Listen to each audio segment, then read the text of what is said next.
Bitcoin is for your enemies. Bitcoin is for all.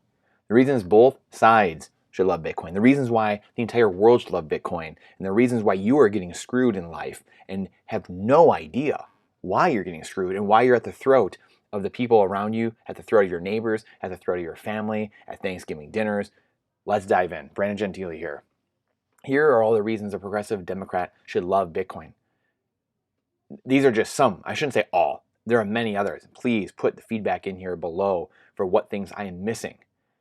Number one, climate is helped because of proof of work mining. Methane capture, captured energies, stranded energies all being used to mine Bitcoin. The renewable use of energy is, I believe, the most. I have to look it up. I can put it in here. But I've seen stats before that is the most out of all industries. Bitcoin, as a percentage of the energy used, uses the most out of any industry, renewable energy. So just let that fact sink in. The homeless, underbanked, and underserved can now have access to bank accounts, markets, and money. They can't have that now. If you don't have credit, if you don't have any money, Chase won't let you have anything. Too bad.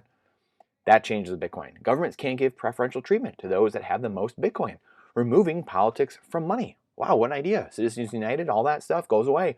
Politics, out of money, gone. Can't be done. Can't be screwed in elections, like Bernie getting crapped on 2 straight primaries because we can audit the money and actually see what's being done. And it can't just be this clown car running the party. Incentivizes good behavior. Banks, utility companies, phone companies cannot freeze you out of the system and lock you out, nor can politicians. Oh wow, this was a Bitcoin. The Bitcoin, as it denominates or demonetizes all investments and assets, which will make it more affordable, then be in reach of all human beings. People will not have to choose between eating and having a roof over their head, as home prices will drastically come down, among other things, among other assets that are then affordable to buy and produce cash flow and produce an income for you. Minimum wage will be a thing of the past. Getting off the hamster wheel will be a thing of the past, or it will be a new thing you can do, and having to work 2 jobs will be a thing of the past. Having to work overtime, 3 jobs. The average person can now work a normal job. It could be at McDonald's, it could be anywhere. And now that they save in Bitcoin, their purchasing power will continue to move up over time. Just zoom out and look at the last 13 years. Bitcoin has crushed every asset. And if you have been saving in Bitcoin over the last 5 years, last 10 years, last 13 years, your purchasing power has continued to go up and up and up. It's a finite asset. Again, an asset that cannot be debased. Cannot. Let me repeat. Cannot be debased. Will never be more. People aren't incentivized to increase the number of Bitcoin because then it devalues everything that people that own Bitcoin have. So it will not happen. In theory, yes, you can change the rules of Bitcoin. You could change that, but it won't, because who would run a node? Who would run the Bitcoin protocol? Why would you run it if it's going to devalue your hard-earned time, energy, and money? Right? Makes no sense. So it won't happen. Here are some of the reasons a conservative Republican should love Bitcoin. The government cannot spend excessively and create things they don't have the value to give. The government can't give anything it doesn't have. So how is it redistributing wealth everywhere? Well, it's because they have the monopoly on violence and the monopoly on the currency printer. It delivers fairness. Bitcoin delivers fairness in business, regulations, and taxes. The tax code is reverted back to a normal state, possibly even eliminated. Yes, eliminated. That sounds crazy, but this will put thousands of dollars each year back into the average person's pocket, and services become pay to play, putting skin into the game. Bitcoin doesn't allow banks to freeze your accounts if they don't like what you're doing or supporting freedom. IRS can't be screwing you over and targeting you. Can't be screwed in elections like Donald Trump, because the money, just like Bernie, the money can't be counterfeited to give other platforms and incentivizes good behavior, and we know where the money is being spent, and we know what's actually happening. And oddly enough, you could have voting on the blockchain, obviously. You could have auditable, verifiable, within seconds transactions that are happening, all done on the Bitcoin rails. As more value accrues to the network, the standard of living will be increased for every single person on the planet, instead of the Marxist idea of lowering the standards of living and making everyone equally poor. This is capitalism on steroids, and it's socialism on steroids. You get the best of both worlds. Everyone gets to be exponentially wealthier, and that's what capitalists want. They want people to be freer and more individual rights. And then the American left, the Marxists, they want everyone to have access to everything. They want everything to be equal and fair. Well, This gives you both of those things. It literally, what else in the world can give you both ends of the spectrum? Anything? Please, if you think of something, please put it in the comments below. Please let me know, because I'm all ears. This is the only thing I've ever found. This is why I'm so excited about Bitcoin. And as I've studied this for the last 4 or 5 years and really got into it 2.5 years ago, and really the light clicked on for me, wow, this cures everything. And at the end of the day, we're all in this together. The unproductive class does not want you to know that. The biggest kept secret in all of humanity, in all of the world, all of politics. E pluribus unum. That is the motto of the United States of America. Out of many, one. Central banks and the corruption of money they propagate is the root of all evil. Let's say that one more time. Central banks and the corruption of money they propagate is the root of all evil. They have zero cash, zero reserves, and they print money into existence and give it to the governments that then we are taxed on. That's the tax money we pay. We have to pay that back to people who had nothing and were given a bond, given an asset that we then have to pay off to them, pay that interest to them. That is literally the root of evil. And that's what keeps people on the hamster wheel, debasing their currency and working for less and less and less and less, working harder and harder and harder. All people on the planet should be uniting to take the power of counterfeiting money that other people have to work for and pay off, as Lawrence Lepard says. No man should have the ability to counterfeit money, counterfeit currency that someone else has to work for and pay off. We should be taking that and uniting 90-95% of people that believe the same exact thing, that want their own life and to live their own life. We should be uniting instead of fighting in the political arena of the Coliseum, red and blue, black and white, man and woman. We should all be uniting and taking the power away from the central banks through Bitcoin. Bitcoin is a speculative attack on the central banks and putting it back in the hands of people, just like Thomas Jefferson himself said. These men, the man that knew 11 languages and could write 2 languages at the same time with both hands, I think he was a little smarter than me. I think he was a little smarter than probably anyone listening to this or that will ever listen to this. But, that's just me. Thomas Jefferson, I believe that the banking institutions are more dangerous to our libraries than standing armies. If the American people ever allow private banks to control the issue of their currency, first by inflation, then by deflation, the banks and corporations that will grow up around them will deprive the people of all property until their children wake up homeless on the continent their fathers conquered. The issuing power should be taken away from the banks and restored to the people to whom it properly belongs. Mind you, again, this man had the library the size of most people's homes, and he gave his library to start the Library of Congress after the Capitol was burned down. So, one of the smartest men to maybe ever live, quite possibly. There's, we could make an argument for that. These people knew. Again, all these founding fathers, the reason that they knew what was going on and knew what was happening is they had studied history. These men were students of history. This is why when people resort to attacking them or just kind of disparaging them, they're doing themselves a disservice. They are literally themselves losing. They are becoming losers themselves. This is why we cannot take the lessons of history and just discard them. We have to learn from history.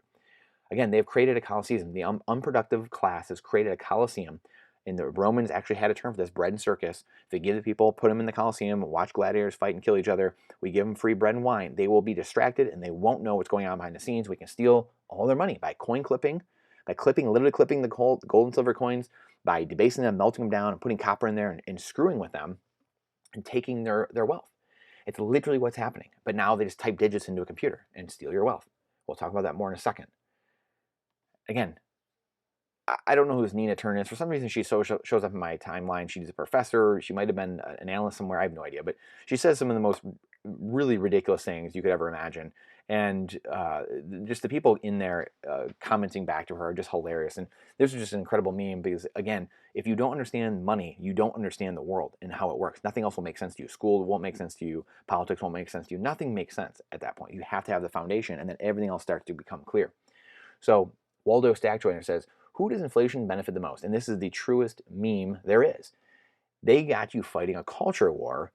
And remember, all the culture wars going on. It's war on women. It's war on blacks. War on whites. War on that person matters. This person matters. Yada, yada, yada. They've got you fighting culture war to stop you from fighting a class war against them. And here it is. You're just in the little fish tank. You're in the Coliseum fighting it out.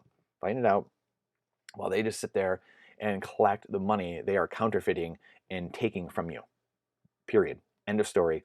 If someone has a problem with that, if someone doesn't agree with that, please let me know. Please message me. Please put in the comments and let's talk about it. We have many dozens, hundreds of videos, blog posts we've done about this very topic, breaking this down literally to a T. There is no other way. This is a campaign to distract the general lemmings and keep them busy while the real money and power moves and makes deals behind the scenes. That is it. Christine Lagarde, who, mind you, is a convicted felon, runs the European Central Bank. Let me say it again. Convicted felon runs a central bank in Europe. Mark Moss, she has it all wrong. There's a clip. You can click in here and watch it. Central banks are not losing their place because of crypto innovations, but rather innovation became so fast because central banks have lost their credibility. Duh. And central banks made booms and busts 100 times worse than what we saw under the free banking area. And it's a minute-long clip. It's a great clip of her saying central banks are the anchor, and things would have been way worse if they weren't for us. Who in the last 100 years can say things were great? We had great depressions. We've had great financial crises. And they've just made things 1,000 times worse by printing currency and stealing it from everybody and causing culture and chaos wars. Proxy wars, real wars, nuclear wars, hot wars, cold wars, all because, as someone says, I don't know if it's Jim Rickard or somebody says, it's no coincidence that the great wars all came about in the century of the 20th century. The century of war coincided with the century of central banking. Let that sink in. Overall, again, with Bitcoin, your purchasing power is continually going up on the money you earn. You are able to give more to the cause you like because it's worth more. And here's the monetary network over time accruing value. And it's just a depiction of what's going on, but you can go and see for yourself and go check the actual purchasing power of the dollar. Actually, I believe I have it right here potentially. Of the actual purchasing power, here we go, it only goes back a few years, unfortunately, but this is the dollar compared to Bitcoin. Look at this. The last 5 years, 6, 7 years, whatever it is, 7 years, just destroyed. This is your life getting cheaper. Just flip this, invert this, and that's what it looks like. Well, we can try to potentially get that. Maybe we can't. But I wanted to flip that. This is what your purchasing power looks like if you're holding Bitcoin. That's how different this is. So let's see here if we can. Oh, it looks like we're not going to be able to flip it. Anyway, this is what your purchasing power looks like. If you're holding a dollar compared to Bitcoin, you're just losing. You're absolutely losing in life. This is why Bitcoin is so powerful. The secret irony in all of it is that much of these problems slowly melt away as Bitcoin incentivizes the actors inside the economy to act the best interest of everyone. And again, really quickly, actually, now that I think of it, here's the arc. If you flip this upside down, if you look at this, here's the purchasing power in dollars. If you're holding dollars against Bitcoin, just destroyed. And here it is, basically, this is what it looks like inverted if you're holding Bitcoin. Your purchasing power continues to go up over time. The price curve goes up. The supply curve is going down because there's less and less being mined. The adoption curve is why price will continue to go up. And it goes through here, all the different things that will continue to happen, an adoption happening. You have BlackRock, all these companies, insurance companies, adding this to their balance sheet. Currently, the system benefits those who counterfeit money and act for their own gain. Proof of work is the real invention. I believe Adam Back was the one who really created discovery proof of work and put this together. It was one of the things that Satoshi used and put it into Bitcoin, which gives it its power, gives it its value, quite honestly. Proof of work forces you to create and build instead of sitting back and resting on your privilege or your family name, etc. There is no work involved in typing up new digits on a computer. That has value, that value has to inevitably be stolen. It has to inevitably be stolen through fractions of every other dollar in existence currently. So every dollar you have, every dollar they keep printing, every package going over to Ukraine, etc., etc., etc., paying off Social Security, Medicare, they're printing into existence because they've just obliterated everything else. That's stealing a piece of every single dollar you have. That's why inflation is eroding away your purchasing power over time. It has to steal value from those other dollars. Someone has to work for those things because the people at the Fed aren't working for it. We're not actually mining it. We're not working, putting energy and work into it, so it has no value. The only value it has is the fractions of every other dollar that people have actually worked for and created, and the barrel of a gun, them saying you have to pay your taxes here or we'll throw you in jail. That's it. Does that sound like a system that's going to work forever? Does that sound like a system that's going to create abundance and prosperity? No, of course not. You're an indentured servant, in essence. That's literally what it is.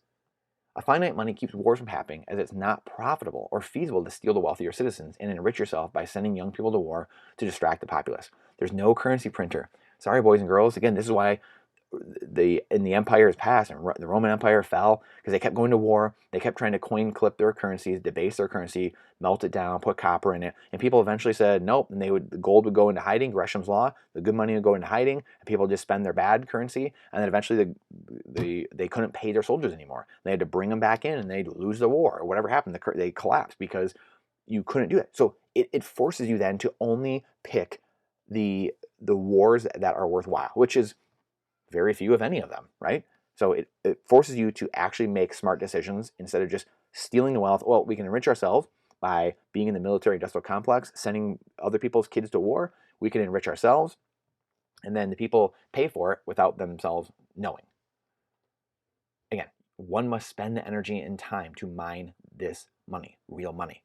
Plus, with a finite amount, once you run out, the war is over, period. Crime families are legacy game whose time is up. Bitcoin eradicates crime families. Both sides think the last few administrations are families who greatly benefited from the system. Both sides. Both sides think that, and it's true. All of them are in on the game.